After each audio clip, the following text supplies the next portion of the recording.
Hey, everyone. I am so excited to be going live with you today. Today, I'm wondering, are you dreaming of financial sustainability for your nonprofit or organization? Well, if so, I want to help you make that happen.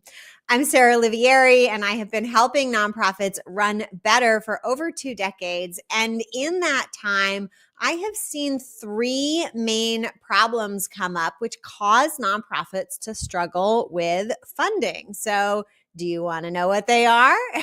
Let me know in the chat if you do. Reason number 1 is, believe it or not, so many organizations don't prioritize funding and fundraising. Well, I've seen this again and again. Organizations come to me, say, Sarah, we're struggling with money. And I ask them, well, who in your organization is accountable for the fundraising? And they say, well, it's not really one person, or it's the executive director, but they don't really have time because they're so busy doing all the other stuff to really give it the attention it deserves. So that is reason number 1 why organizations struggle with having enough funding is they're just not prioritizing it. And I'm going to tell you how to fix this in just a few minutes. But I just want to share with you an analogy that really will exemplify the nature of this problem. Is nonprofits are 2 types of businesses in one. They're always making mission pie and they're always making money pie. And if you are all focused on your mission pie and you're ignoring making money pie, you're not going to have enough money. So, reason number 2 why I see so many nonprofits struggle with funding is they are focused on the wrong types of fundraising activities. I'll just give you a quick example. Many new organizations I see are going after grants. Well, most foundations who give grants won't even consider giving a grant to a brand new organization. And there are a number of other reasons why grants aren't a great place to start, but folks don't know that and they just think grants or they think GoFundMe, but they haven't really chosen the right type of fundraising activity for them. And we're going to talk about that too. And reason number 3 of my top 3 reasons why I see nonprofits struggling with funding is they don't understand what really motivates donors. And they fall into this trap of being very transactional with their donors. In exchange for your donation, we'll give you a mug or, whatever it is. So, today, I want to show you how to solve these 3 problems: the issue of not prioritizing funding, knowing where to focus your fundraising efforts, and understanding what really matters to donors. So let's dive in. So how do we prioritize funding? Okay. So what you need to know is that there are 4 types of fundraising, or you could call them 7 types of fundraising. And let me break them down for you. And each of these fundraising activities is kind of like starting your own business. So I said before, nonprofits are always need to be making mission pie and money pie. And each time you start a new service or start serving a new segment of people, it's like you're starting a whole nother line of your pie brand. And each time you add a new fundraising activity, you're actually adding a whole new different type of money pie. So what are these types? And I'll give you 5 today of types of fundraising. There's some other ways nonprofits can generate revenue, but these are the 5 types of fundraising.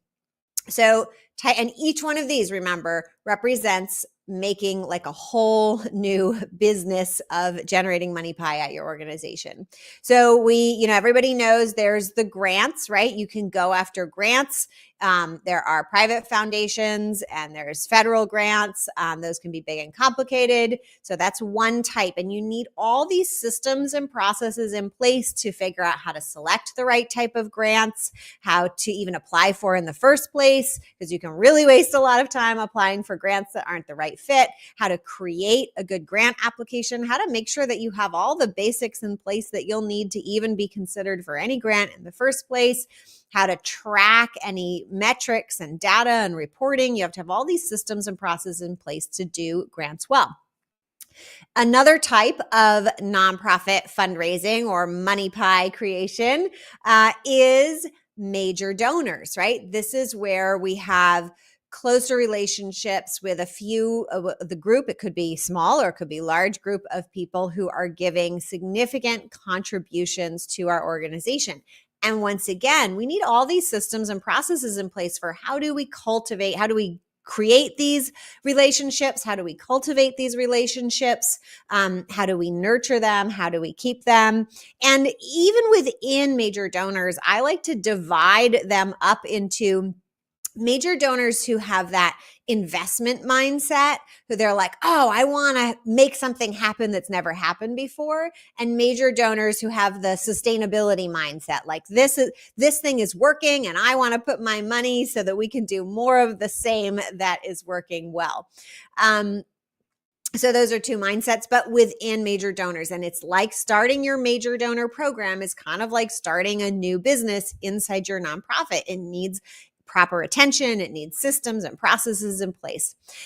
Another type is I call it your general fundraising, right? This is the rest of your individual donors. You're going to employ all sorts of systems and processes, again, things like digital marketing, print marketing, all the tools for talking to a large group of people, building a large audience who are going to give you smaller amounts, but it's going to add up to a lot of money. And then we have corporate sponsorships. So, and corporations, they give for kind of different reasons. It helps them when they give. It helps their image. It helps their brand. It helps their employees feel proud to say that they work for a place that is supporting an organization. So they actually get all this value that these other kinds of, I don't even want to call them segments, because each activity requires a whole different set of systems and processes in order to build up and sustain and maintain. And then we have planned giving, right? And planned giving is where you make the relationship with the donor, but then you get the gift after they pass away. And there's legal things involved here to set up planned giving well. So I'm hoping that you can see that you need to, one, pay attention to where you're putting your efforts, and two, you don't want to spread them thin across all of these at the same time. You want to get really good at one type, get all those systems in place, set up your money pie factory for that type of fundraising, and then move on to the next type. And that brings us to solution number 2. So many organizations are focused on making the wrong type of money pie for them. I can tell you this, I've seen it again and again. I've talked about this many times, but there is a best order to build your money pie factories in, if you will. And I like to base that order of those fundraising business models, let's call them, that I just talked about, sponsorships, grants, major gifts, the rest of the individual gifts, and what I leave out? Oh, and planned giving. Among those, some of those are more profitable than others. Some of them have a higher ROI, which stands for return on investment. It means the amount of money and time and energy you put in, the total dollars you get back. So a high ROI, maybe you put $1 and an hour in and you'll get, $100 out. That would be great, right? So if you got $100 return on every dollar you put in. So listen up, because I'm going to tell you that order right now. and it's going to tell you what activities you should be focusing on. So if you haven't done step 1 in this order, you need to kind of pause what you're doing and go and start doing your activities in these orders. So, are you ready for the first fundraising activity you need to nail and scale at your organization? That is your major donors. You need to build a core group of major donors and have the systems and processes in place to keep those major donors. If you want support on that or help with a resource on that, put a comment in the chat and I'll try to get back to you with a resource for that quickly. So number 2, so that is your major donors. That is the highest return on investment. You don't need anything fancy. So if you're just getting started, you don't need a website. You don't even need to be fully incorporated as a 501c3 to get those initial major donors, at least in pledging. And if you're larger, I've seen many larger organizations who've been getting by on government contracts and they never really focused on how they were going to get and build this group of major donors, build and keep this group of major donors. So that is really, really key to do first. So if you don't have your systems and processes down for your major donors, you need to stop everything else and go focus on that. Now, maybe don't stop altogether, but you know what I mean. Shift your focus and build your capacity for major donors. Next up is kind of a tie between your general donors and your planned giving. So planned giving is a different kind of setup, although the relationship and communication systems are really similar to major donors. So I think getting that set up once you've had your major donor systems in place will be a little easier because you're going to replicate some of the same systems. The thing with planned giving is it's got really high return on investment, but from when you start to when you start seeing that return on investment is going to be years. It could even be 10 years. So you want to get that started sooner rather than later so that you can get the return. But once it starts coming in, it's probably like one of the highest value activities you could be doing in fundraising. Next up, we have with that tie, we have your general donors.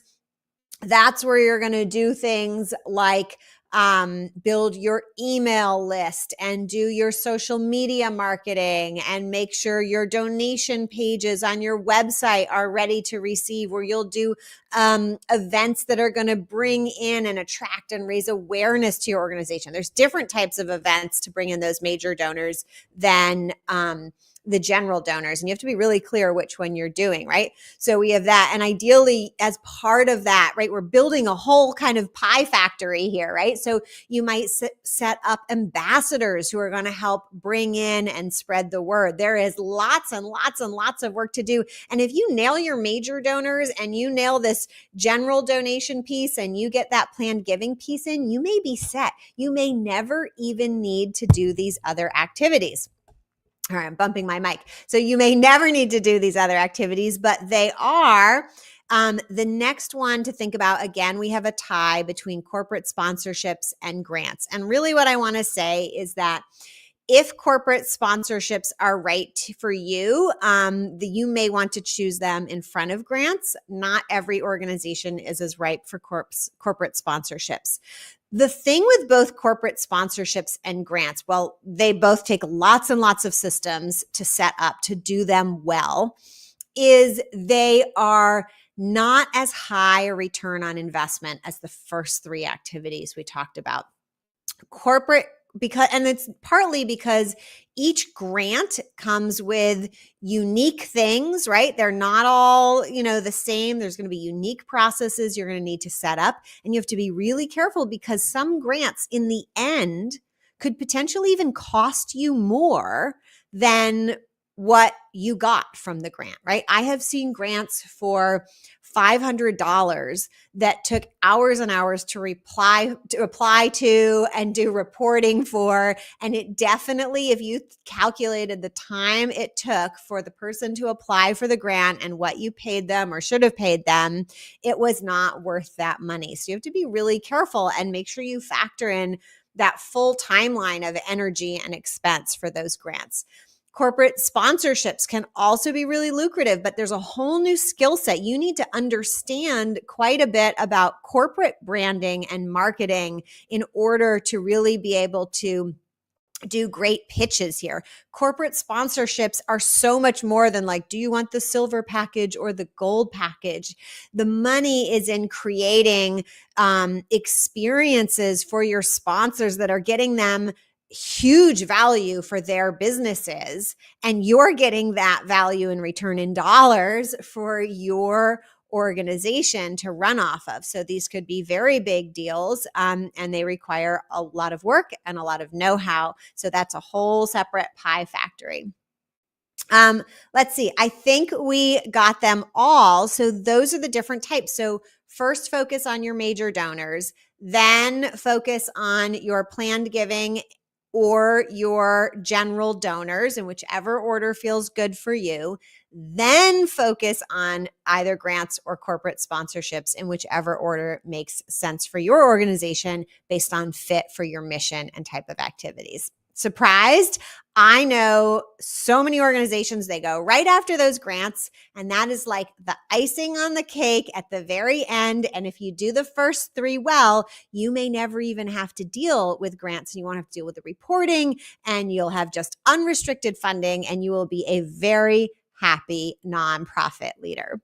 All right, let's talk about the solution to problem number 3. So many nonprofits don't understand what really motivates donors.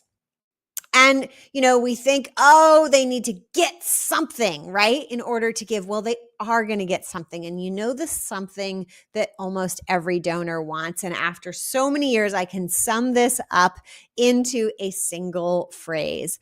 Most donors just want to be able to say, I helped make that happen.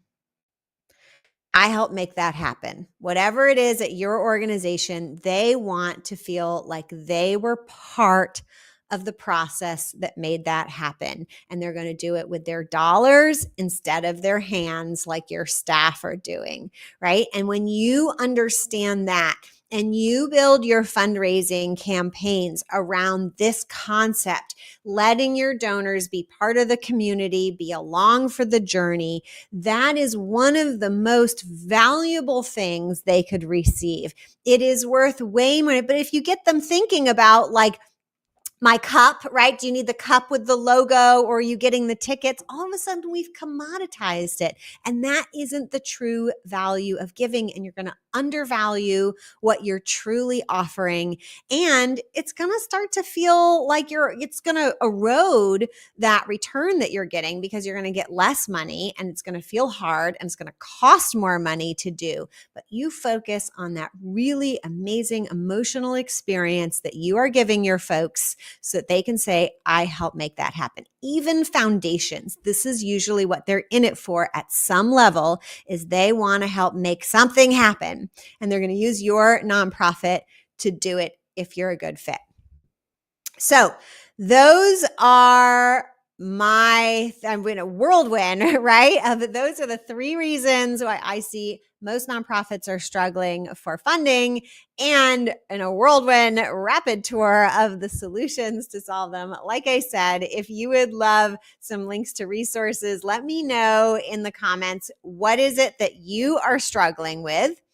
And I'll see if I can connect you with an exact resource of mine or somebody else's to help you solve that particular challenge. And I'd also love to know, like, what have you been focusing on, and where are you going to shift to now that we've had this little conversation? Till next time, I'm Sarah Olivieri. Bye.